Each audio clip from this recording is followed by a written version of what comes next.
I don't know about you, but I have not studied the book of Revelation enough for that to get old. This is one of my favorite studies. I love being able to look at it. I was scared of the book of Revelation for a long time. There's so many things in there that stand out as there's no way, how can we possibly understand what all this is about? And one of the things in the religious world today, there's a lot of speculation, there's a lot of assumption that's made, there's a lot of man's ideas as to what things refer to, what they mean, and it's been even sensationalized a lot. And what we want to do in this study is to look and see, what does the book of Revelation say about itself? This isn't what Steve thinks about the book of Revelation and his opinion on what it means. What does it say? What does it tell us? How can we use it? That's really what this morning and this first lesson probably will be something we'll look at this morning and finish up on Wednesday evening. But we want to know just exactly what God's intent was in giving this book that the Apostle John has written. And so we're going to start off by looking at, there are many, many, many different views of the book of Revelation, many different ways that people look at this book. And so we're going to kind of start by investigating some of those different views and then applying some of the things that the book of Revelation says about itself to determine what approach are we going to take as we are going to walk through the book. Again, I want to use God's intent, not what I would like for it to be. And so, we're going to start off by looking at this. I was told that Wednesday we should have all brand new stuff, projectors and everything put up. So that this lightning strike has taken us out for quite some time. We're going to look at basically 5. There are more than 5. There are more than 5 different ways that people look at this book. We're going to look at 5 most predominant views of the book of Revelation. And then we're going to look at several things in the book and then determine which one of those views best suits what we find the book of Revelation saying about itself. The very first view of the way some look at the book of Revelation is describing the fall of the Roman Empire. Things that were going on during the Roman Empire, Rome being a persecutor of the early church and all of the things that were taking place during that time. And so everything then within the book of Revelation is fitting within that timetable of the persecution of the Roman Empire and the fall of the empire of Rome as God brings his judgment upon Rome. That's view number 1. The second view that many have of the book of Revelation is it describes the fall of Jerusalem. Jerusalem, we know, was destroyed by the Roman Empire in 70 A.D. And there are some that believe that the entire book of Revelation is just about that. And so this would date the writing of the book of Revelation before 70 A.D. to 60 to 65 A.D. And if that is an accurate and true way to look at the book. So all of the symbols and all of the things within the book then would point to events and things that are happening concerning when Jerusalem was destroyed. Historically, we know that's accurate. We know that's true. Jerusalem was destroyed by Rome in 70 A.D. And so this is one way that some look at this book. Third is what we'll refer to or call as the religious and political history of the world. There are some that look at the book of Revelation, they describe it, all that would happen between the first coming of Christ and the second coming of Christ. So the first coming of Christ has already taken place. And so between then and when Christ returns and his second coming, It's a look at historically all the things. So all the symbolic pictures as you walk through the book of Revelation, there's going to be some that are going to refer to the church as it begins to form and reform and reshape. You've got the Roman Catholic Church is formed, and you've got Luther and Calvin and others in the Reformation movement as they begin to make transformations to the things that had been changed. You'll see Muhammad with Islam arise. You'll see the different figures referring to different leaders and different groups, popes and other religious people. You'll even see within here there's the exploration of new lands and the Americas and all that take place. And so this view looks at the book of Revelation, and you walk through it, it's just a historical walk through all of history between the time that Christ was here and when Christ will return. That's another view that some people take. The fourth is similar to that, but it's more, we'll call it this repeating principles. The overall message in this view is believed concerning the persecution of Christians, but not from any one particular time period. That's what this view, the way this view perceives it, is that no matter when the gospel is taught, there will be persecution that Christians face. The idea here is that it could be describing the first century church when the Roman Empire was persecuting Christians. It could be describing the Reformation period when Protestant Christians were being persecuted. It could refer to things that are happening today as Christians are being persecuted. And so the entire book of Revelation, you can take it as they believe as a template to just lay down on top of any point in history and see this is a description of just persecution in general, of what takes place with God's people when there are others in the world that disagree and are trying to stop the message of Christ. That's that view.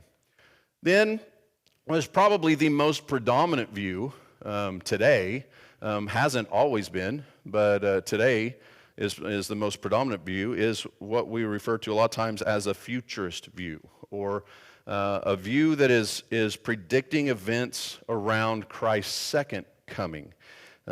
This view looks at the different signs and symbols in the book of Revelation that point to things described as the rapture, where faithful Christians will be taken up to be with Christ.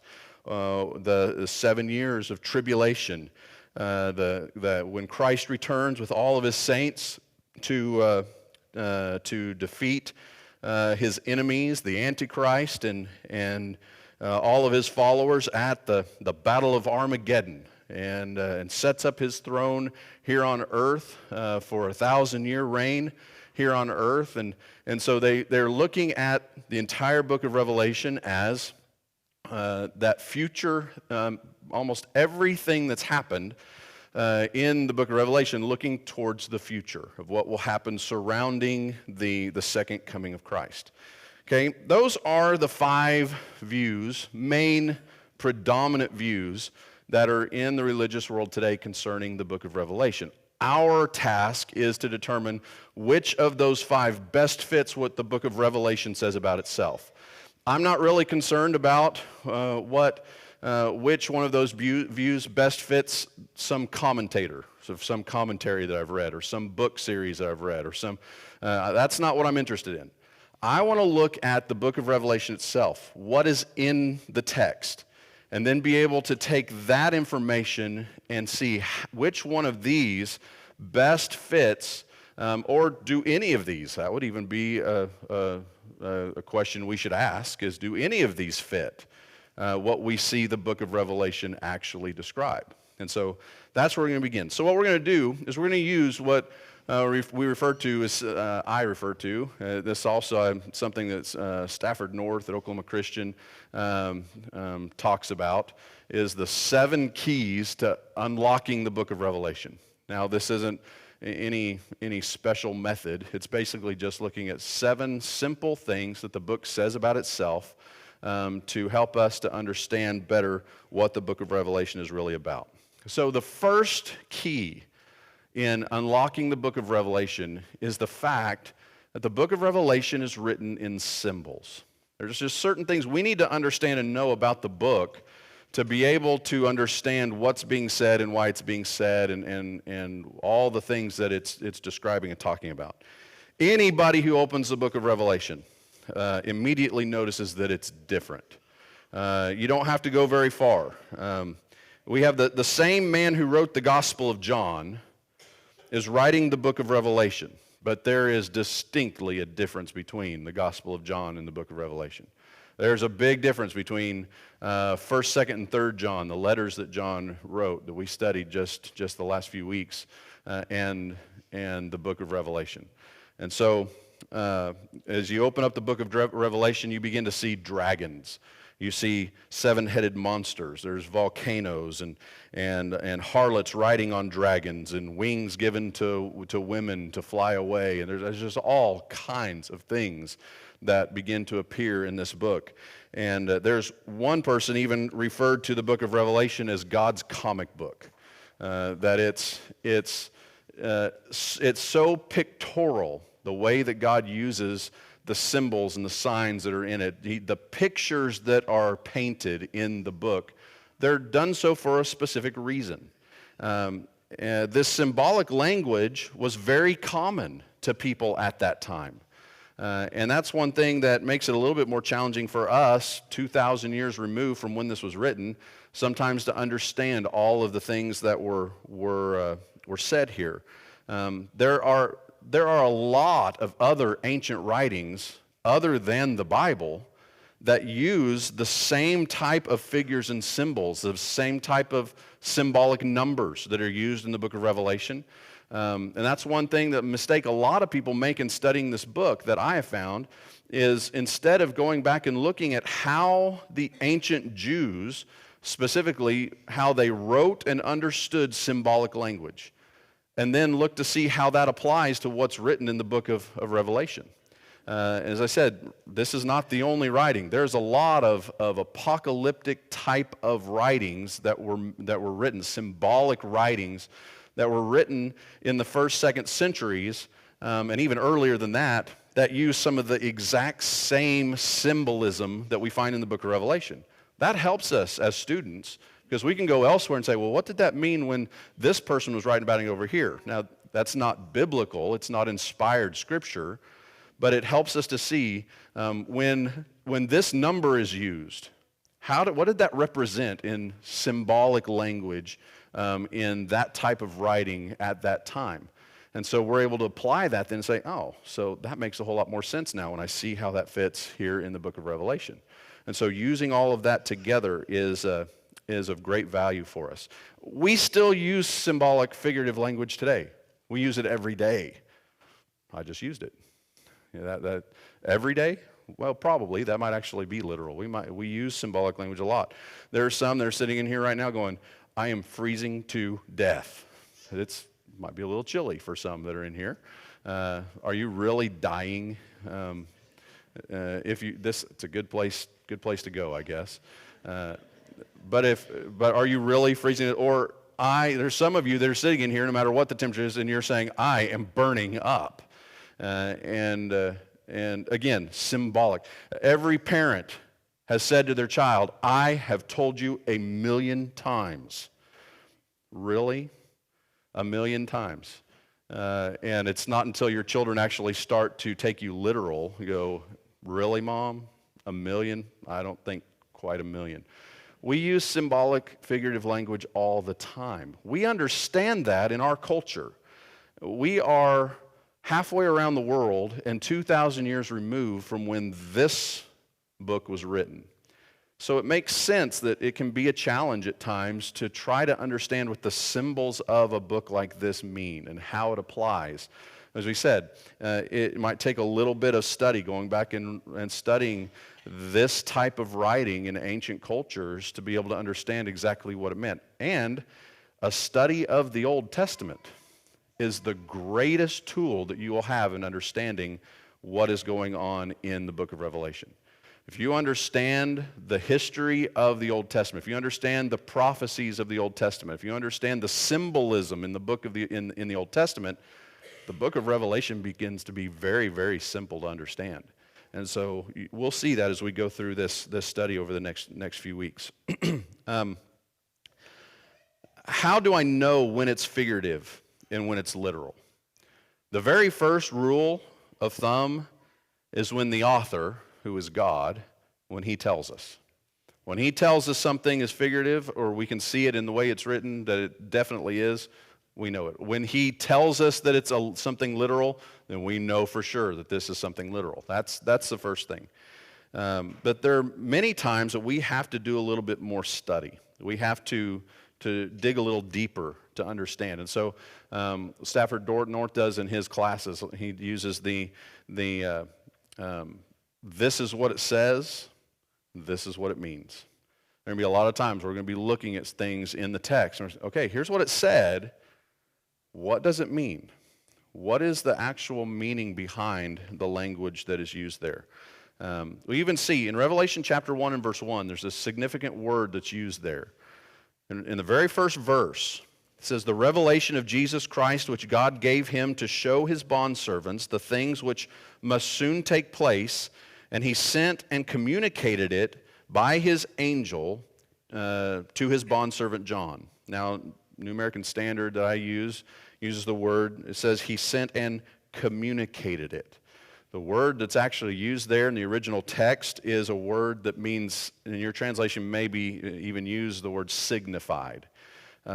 It's symbols, it's signs. He signified it. It's the same word that you would get the words for the idea of sign language. In the very first verse, there's a word that's used in the Greek that tells us that this is a symbolic book. There's symbolic things within this. This is the way that God communicated it. Just like Jesus, when he taught, he communicated in parables many times. The word parable means to stand next to. And so a parable is, he's telling a story about something over here, but it was directly connected to a spiritual message. The story stood next to a spiritual message. And so that's why the word parable is used. That's the same thing that God's using here with this word for signified or communicated. It's meant for a specific reason. It's a specific type of communication, of signs that are going to be used to help us to understand that. Now, Christians who knew what this story was saying could also be in danger. Christians who understood what this book was all about, if somebody else who was persecuting them at the time got a hold of this and understood what it was talking about, those Christians could be in danger. I believe that's also a reason why God used the symbolic language that he did, so that those that were faithful, those that believed, they would, through their study, be able to understand what God is talking about. But if anybody else, they're enemies of Christians, they picked up this book and looked at it, they'd probably do what I did for a long time. They'd go, this is crazy. And after a little bit, they'd put it down. And because it wouldn't make a whole lot of sense. I believe that God designed this as well to protect his people, the way that he wrote this. And so it's important for us to see that. Now, you can more easily remember something in picture form as well. I use this illustration every time I teach through this. So I'm gonna walk through it with you. I want you to imagine, you don't have to close your eyes, but I want you to imagine that you're standing on a hill and you're looking down across other rolling hills that lead down into a valley. The silvery green grass in the meadow looks like the sea as waves that roll across it from one end to the other of the valley. Now, about a stone's throw away from you, there is a fence with a single rusty barbed wire strand loosely connected to it. Most of the wooden fence posts have long since rotted and fallen over, leaving most of the fence hidden in the grass. At the bottom of the valley is a small but steady flowing stream that even from a distance it seems as if you could see the rocks in the bottom of its bed. Next to the creek is a single stately elm tree that would take 3 grown men to completely wrap their arms around it. You are in awe of its appearance because its foliage appears to be on fire as the sun displays its brilliance. Okay, that's a picture that I painted for you. Let me ask you some questions. Was the grass in that picture, was it tall or was it short? It was, how do you know? I didn't say it was tall. Okay, it was blowing and waving in the wind. Was it a calm day or a windy day? It was a windy day. I never said a single thing about the wind blowing. I just talked about what the grass was doing, but never said the wind at all. Was the fence new or was it old? I never said it was old. The stream, was it clear or was it murky? It was clear. Again, I didn't say that. Was the elm tree a young tree or an old tree? Never said anything about the age of the tree. What season of the year was it? How do you know that? Because of the colors of the foliage of the tree. I never said what season it was. You see, you can use a picture to tell and give information in a pictorial form, and that's exactly what God has done in the book of Revelation.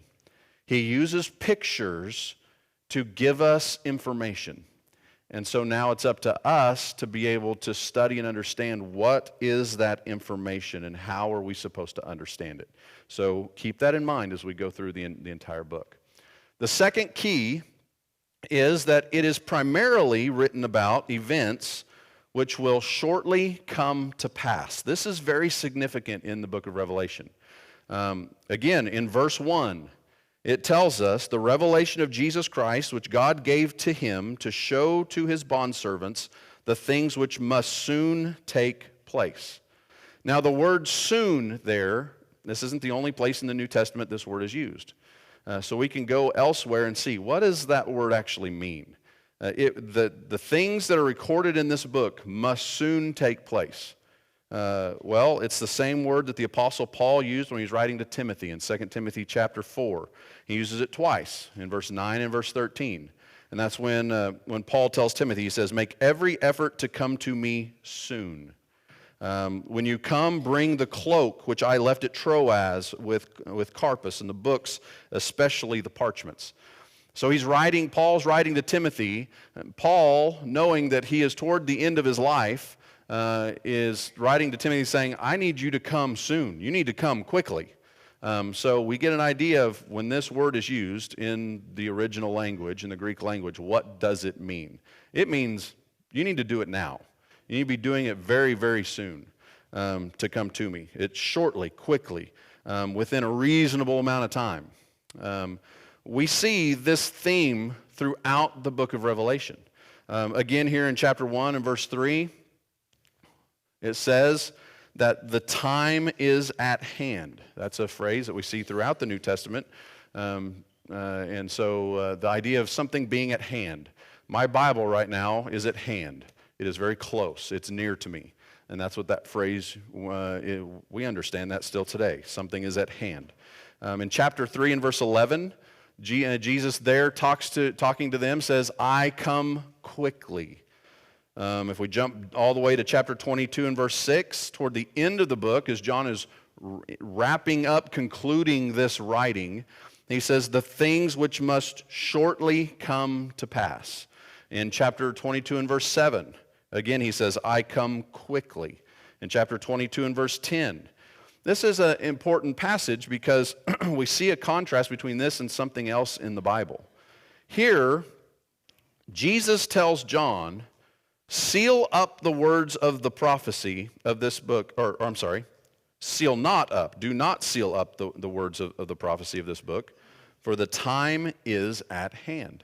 In other words, everything that I have just given you in this book of Revelation, don't seal it up.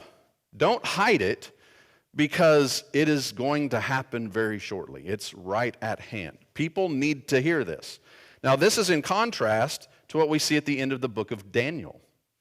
In Daniel, at the end of his writing, again, the last 7 chapters of Daniel is very symbolic. It's much like the book of Revelation. Most people are familiar with Daniel 1 through 6. We know about Daniel in the lion's den and Shadrach, Meshach, and Abednego, and we know most of those stories from Daniel's 1 through 6. People get into Daniel chapter 7, and the symbolic language again starts to kind of scare them, and so they don't spend a lot of time there. But at the end of the book of Daniel, what God tells Daniel to do is to seal up these words.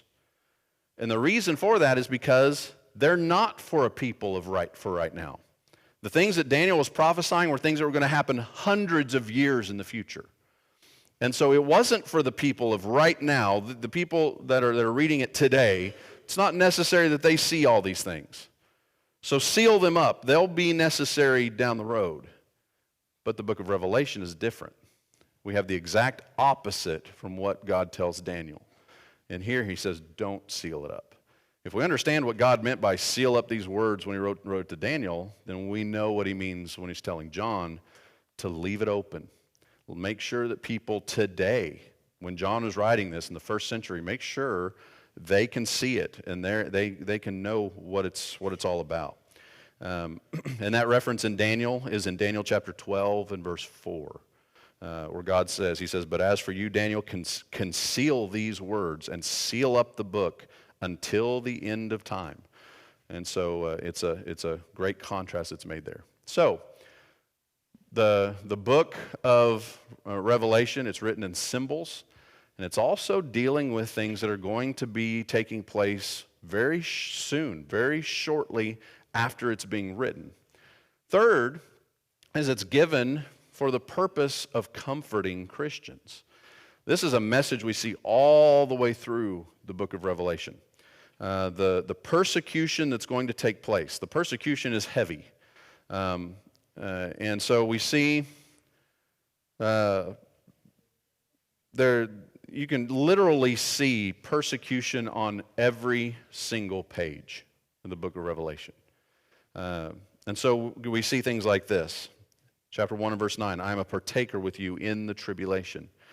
In chapters 2 and 3, the 7 letters written to the churches of Asia, we see persecution is a part of, there's something mentioned in every single one of those letters. In chapter 6 and verse 9, the souls of those beheaded for their testimony. Chapter 7 verse 14, those in heaven who came out of the great tribulation. Chapter 11 and verse 7, we see the death of 2 witnesses. And we're going to talk about all these as we continue through our study of what all of these things are referring to. Chapter 12 and verse 17, there are war on those who testify of Jesus. Chapter 13 and verse 7, given to him to make war with the saints for 42 months. In chapter 13 and verse 15, we see the second beast who will kill those who refuse to worship the first beast. In chapter 17 and chapter 19, we see a harlot that is spilling the blood of the saints. Chapter 18 and verse 24, the blood of the saints is spilled in Babylon. Chapter 20 and verse 4, souls of those beheaded for their testimony of Jesus. Page after page, time after time, reference after reference, all the way through the book of Revelation is persecution. The persecution that Christians are dealing with. And so why would Jesus bring a message describing all of the persecution and pain and suffering that they're going to have to endure unless he was going to also provide them with hope and also provide them with comfort? And so that is what we find after all of these descriptions of persecution. We always find God giving them hope. He gives them a message of comfort. And sometimes that comfort is included in you're going to have to suffer a little bit longer. But in the end, we win. In the end, we're victorious. And that's the message that God is trying to get them to understand. Now, the next key is that it begins to identify the characters within the book of Revelation. And so we're not going to be able to look at all of these this morning. We'll finish this up on Wednesday night. But I want to look at least this first one. We're going to look at the book of Revelation as though it's a drama. It's kind of like a play that you're going to a play. That's actually the way that it's written. It's written as kind of a drama. in 2 acts. Act 1 begins in Revelation chapter 4, and Act 2 begins later on in the Revelation. But one of the first things that you have to understand about any drama that you go to, who are the characters within that drama, so that if I understand the character, I can understand what's going on in the drama. And so one of the first ones that we're introduced to is the dragon. First time the dragon is mentioned is chapter 12 and verse 3. And this is what it's described. This is at a time when the dragon has said that he's waiting on a woman to give birth of a child. And so that's the way it's going. Again, we'll talk about all that when we get to it as we study through it. But it says that he had 7 heads with 10 horns. He was a great red dragon. It said his tail swept a third of the stars from the sky. He attempts to devour a child. He empowers 2 different beasts to do his bidding. He's bound in the abyss for 1,000 years. It tells us that he's cast into the lake of fire. Now that's not all just right here in chapter 12. That's throughout the book of Revelation. That's what we learn about this dragon. Now there are 2 passages that give us a good definition of who this dragon represents. So turn to either one of those. Revelation 12 verse 9 or Revelation 20 and verse 2, and you tell me who is the dragon.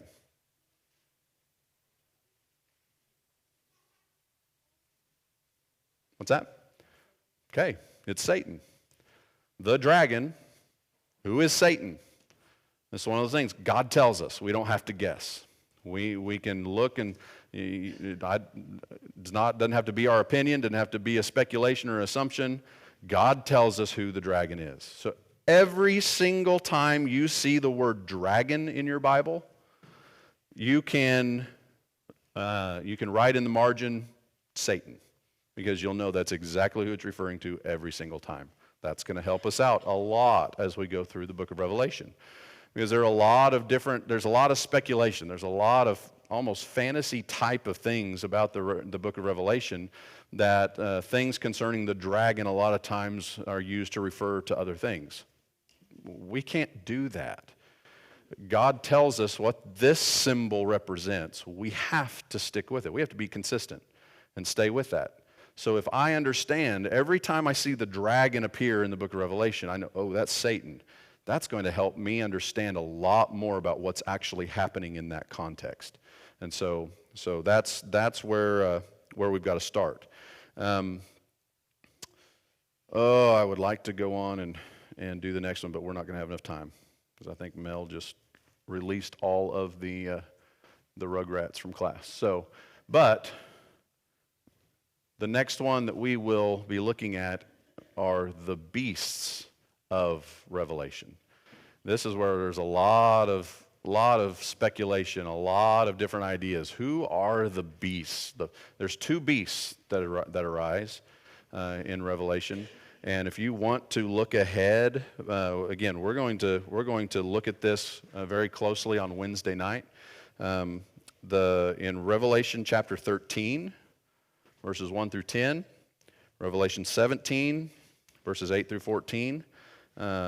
Those 2 places is where we get the most description of the first beast that we're going to be talking about.